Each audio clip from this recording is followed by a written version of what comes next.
or welcome back to my channel. I am Katherine and I am going to be sharing with you how I flipped a Besta TV unit into this beautiful mint green new TV console on a budget. I believe this was in 2020 when everybody was at home. I originally had this black, very cheap TV console. Got rid of it, stood in this very long IKEA line, very long IKEA line to get this Besta unit. I believe it was about $80 at the time, extremely affordable, got all the pieces for it, built it, absolutely loved it, and it was a huge upgrade from the original one we had.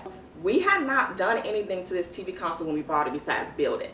And it was a huge upgrade from a black mini TV console to this long white plain modern. And at the time I was into this airy look. But then rolling the new year, I just began to have a change in mindset about design decor. I was in the bed scrolling, trying to figure out my style and design because I was just so bored. I wanted more. I wanted to flip this piece, but I wanted it to be different and I wanted it to have a eclectic look to it, but also be timeless and look expensive, even though it's gonna be done on a budget. I think this is the beginning of my love and craze for anthropology. If I could be a store, it would probably be anthropology. I began to scroll on anthropology. The pieces are timeless, they're funky, they're unique. I kept putting all these pictures, and what I came around were all these photos that end up having this fluted style. At this time, fluted furniture pieces were super popular, and I kept seeing them pop up everywhere. But they also were ranging from like $2,000. And after doing some research, because I had no idea how they got that look, I realized that many people did it with wood, and living in an apartment in a small space, didn't have the resources at the time, so I brainstormed if there was any other way to get a fluted look that was a little bit more affordable. And I did. Well, I created a mood board like I always do because I'm a visual person. I want to see what the outcome could possibly look like. I wanted it to be a minty green color. I think I was just drawn to that because it felt safe. It's not too bold and it's not too muted. So the first thing we have to do before anything is look for paint and figure out exactly what type of material we can find that allow us to get this fluted look on a budget.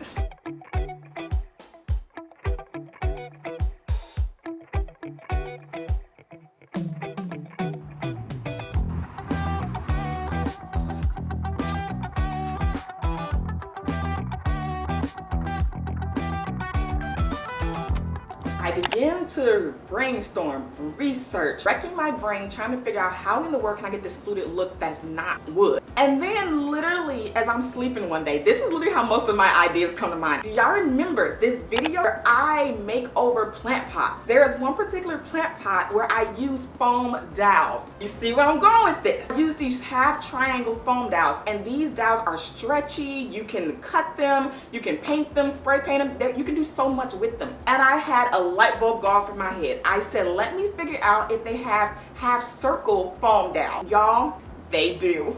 This is how we are going to achieve the fluted look on a budget. So I ended up going to Michael's because I saw they had it. I bought all 16 dowels from Michael's. They currently have 20% off of everything. So originally like 60 something, I got it for 40. So 16 dowels for $40. Oh, I bought every single one of them because at this point I didn't know how many I needed. Okay, I just was like, let me grab them. Y'all, I didn't measure nothing. So that would just give me a rough idea of how many more I'll need. So with these particular dowels, they do come in different sizes and different shapes, and they are all different prices. So I put up a screenshot of how much the ones I purchased and the size that you want to look for this particular Besta unit. It is the next day and we're going out today to go pick up some more dowels. I got 16 of them as y'all saw in the last clip from Michael's. To be more budget friendly, I think I'm just going to space them out.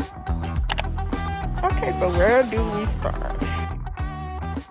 So these are all of the green paint swatches that I picked up at the store. So funny when you put them all together, they really show their true colors. They all look the same basically. This one is too light. I like these three. I like that one. I like the one next to it because it's not as dark as this one. So we're down to these. What time is it? 5 o'clock right now. I need to see these in good light. I feel like nobody talked about this. Looking for paint is a job in itself. I started to get so stressed out. I looked up paint yesterday for about like 5 hours. I went to sleep when I closed my eyes. I kept seeing all the different paint colors that I looked at. So there's two ways that you can go about selecting paints. One is through inspiration. Nowadays, everybody shares their paint colors, the paint numbers, and how they're using it inside their home.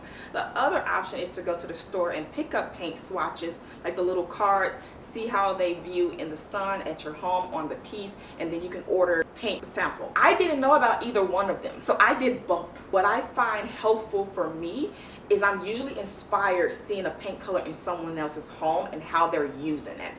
And usually I would go and find in their blogs, YouTube, social media, what's the name of that paint color, and I would get a paint swatch and go from there.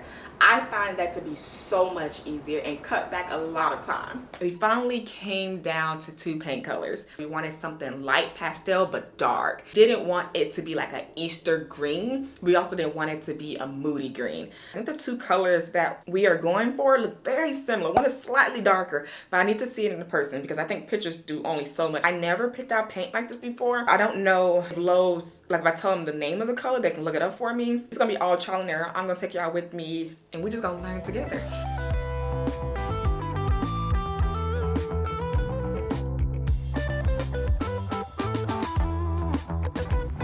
This is what I'm looking for. This is washable and reusable drop cloth because it's costly to keep buying this. What's in what container. Thank you so much. Y'all, I love Lowe's. Like, that is my favorite hardware store ever. Every time I go into this particular one, they are just so nice. They're knowledgeable and no question was ever a dumb question. People literally go out their way to help. This time around, I'm getting paint inspiration off online. So I thought that I'd probably have to go to a Sherman-Williams. He was like, if you just give me the name, then I can look it up for you. I said, okay, cool. So I looked it up. He told me that the olive sprig actually had 4 different olive sprigs, so they needed the number. So if you ever go and looking for paint, make sure you not only have the name, but the number. And it was only $3.98, which is good. Told her that the piece that I'm going to be painted is laminate. IKEA dresses have that little bit of sheen to it. He said you can either get the paint with the primer in it, but there's a difference. There's a difference between getting paint with primer in it and then get a primer that is bonding. So she said you're going to want the bonding because the bonding you can apply it to furniture without having to sand it. I sand everything by hand, but this is a much bigger piece. I don't want to do that. So she said in her opinion, she thinks that I should go with this primer where you do not have to sand it down. She said when you come back and you choose the color, the signature line, which is really great finish, and it has a primer in it, but also get in the quart size because the quart size is up to like 100 feet for a wall and for like small pieces of furniture. I'm excited to share this with you all because it's new knowledge for me, and I know you guys who are watching probably are also beginners. If you have any more questions, leave them down below, but then again, I'm still just gonna come to Lowe's and ask them. It's a different day, a different week, and I'm finally about to prime the TV console. I want to see how it's gonna react, and then I'm going to put the green over the primer to see how it looks. Do I even like the texture? So it's gonna be trial and error before I dive all in to paint the entire console with the primer and the final paint color that we decide to choose.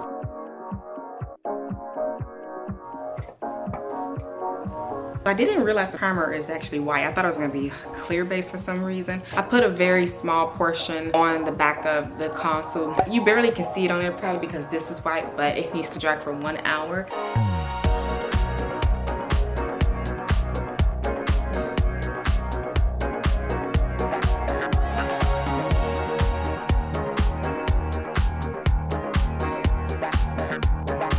Just got done adding the first coat of primer to the TV console. Thought I was gonna apply streaky. I actually didn't have any problem because once it dries, you can't even tell where you brushed. You don't see any streaks. I originally saw the streaks when I was painting, but you can't even tell. Also, you may have noticed I switched over from the Bristol brush to a rolling brush. The rolling brush here is so much easier. On the left is the Claire Sage and on the right is Olive Sprigs. We decided to go with the Claire Sage. We just like that it's a lighter green. It's been about 2 or 3 weeks now. And I actually went back to paint both sides of the console just to get an idea of how the paint would adhere to the console after adding the primer and what it's gonna look like in person because I was so eager to see it. It looks so good, y'all. I'm so happy we decided to go with this green. It's just the right touch of a very calming, minty type of green.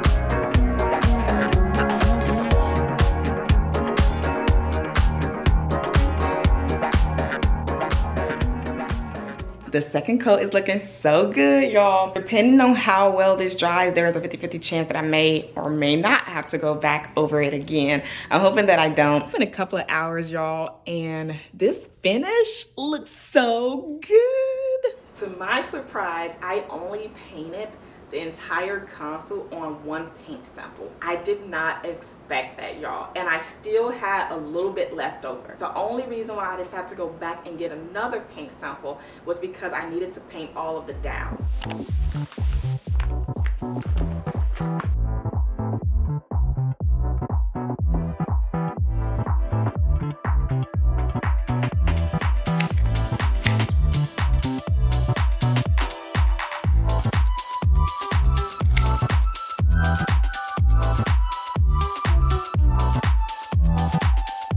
There are a total of 58 cut dowels, and I use only like less than half of this dowel. I'm gonna return all the other ones. If you have an open space like a garage, or you can go outside and do this, I will consider spray painting. End up painting all the dowels by hand, which probably took about 2 days. But if you have help, this could speed the process up. Oh, it is looking so good. So these are all the top dowels. It took us a couple of hours. Granted, we kept stopping and going, but this is about 2 to 3 coats on each dowel. Just wanted to make sure that they were completely covered. Wanted to shine. So I've already put 2 coats of satin poly. I'm glad I washed that, because when I first got this can, I was over here shaking it. All these fancy terms can be so intimidating. Polyacrylic is a top coat finishing that protect the piece that you just worked so hard on. Protect your piece from getting scratched. And polyacrylic has to be applied a certain way, because what I've seen and what I was told is that it can bubble, it can streak. The lady at Lowe's literally told me the exact same instructions, to go very slow. Do not go over the same spot more than once. Let it completely dry before you go over it again. This brush works well. She actually mentioned in the video, have to find what brush works best for you. Some people like the Bristol, some people like the sponge. Other people have other options. So we're about to try this. I'm a little nervous. You can definitely see the top coat on there and where I stopped, but like you can't see it right here and you can't see it down here. I think I'm gonna give it another try. It didn't bubble up on me. I just think I need a different applicator.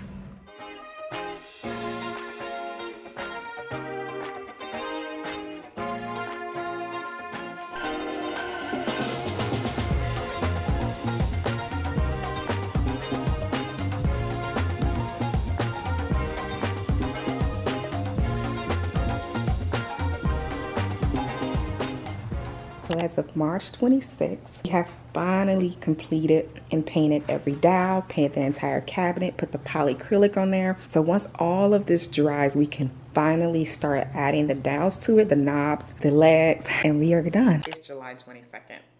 We haven't finished this project yet. I remember telling myself, I want to go at my own pace. I want to do this for myself. It's not going to take that long. And we're halfway through the year, but a lot has changed.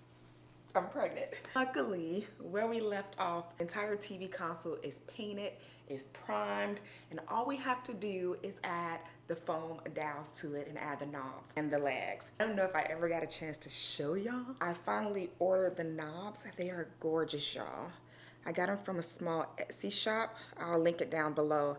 But these are beautiful gold knobs. I definitely wanted to go very bohemian, anthropology, high-end. I just didn't want to pay the high-end price. The other thing that I'm a little nervous about is the knobs and where to put them. The knobs are on top of the dowels. I didn't catch that. The only way that this might work is if I cut off a piece of the dowel and then apply the knob to it. But I wonder if it's gonna look weird. Let's go ahead and apply the dowels first. And this part is what's gonna take some precision, and they just need to match up. This is really what I believe might make or break it as far as looking luxurious versus looking really cheap. I just want to make sure that they line up. It's gonna look like an illusion, but I think if like 1 or 2 dowels are off, it's really gonna mess up the TV console. But I have done this several times. Just a matter of just like making sure that they're all lined up.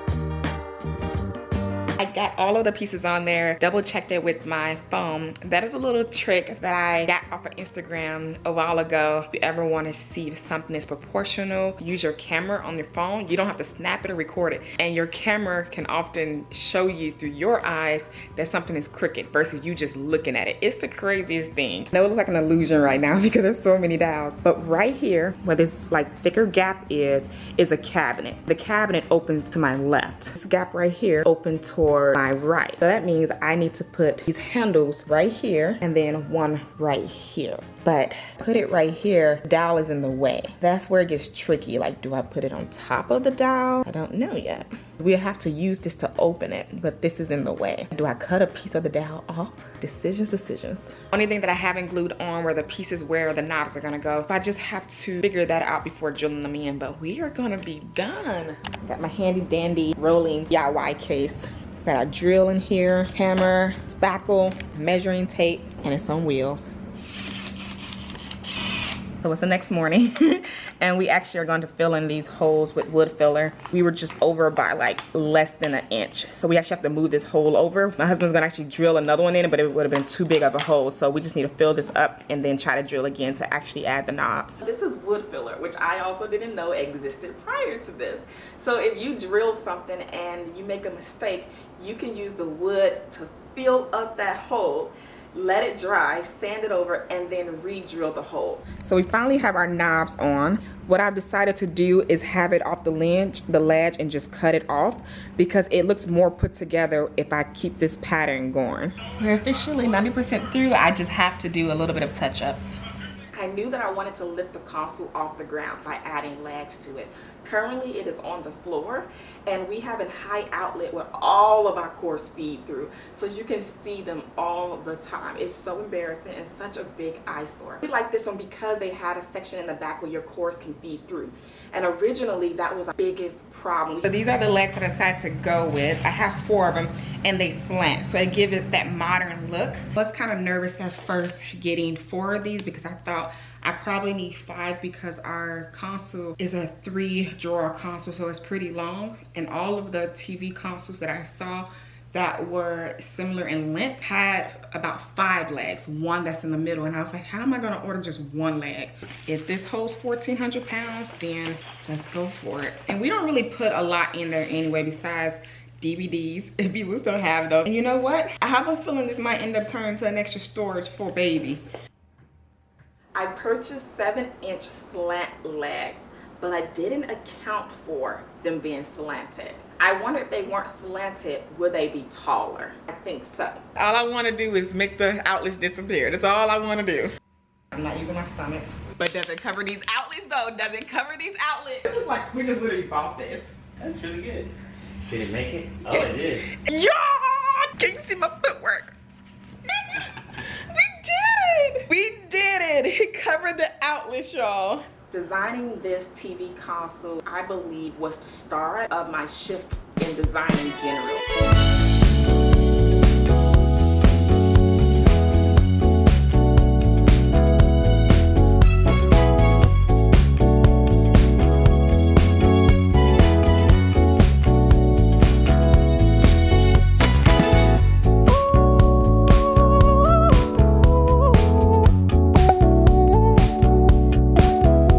So shocked. It literally like a $1,000 anthropology piece. It's very boho. It's just such a sweet piece, a statement piece, timeless piece. This is probably one of my favorite one by far. To this day, I still have my TV console. I'm actually looking at it, and we brought it from Texas with us here to Chicago because I think this is a piece that I'm not giving up anytime soon. I love this piece so much. There's not one out there like it. And I think it's working well with this new chapter of how I'm viewing design. And it's working well with all the color that I'm bringing into our home. And I feel like it's just one of those pieces that no matter what home you take it to, it's always gonna stand out and be a statement piece. And I like to tell people who come over, I made that. It's so cool to share that. I will be introducing more of our new home to you all, just itching for color and for change. So make sure you hit that notification bell so that you can be notified anytime and every time I upload a new video. Thank you all so much for watching. If you have any questions, please leave them down below. I would talk to you all later.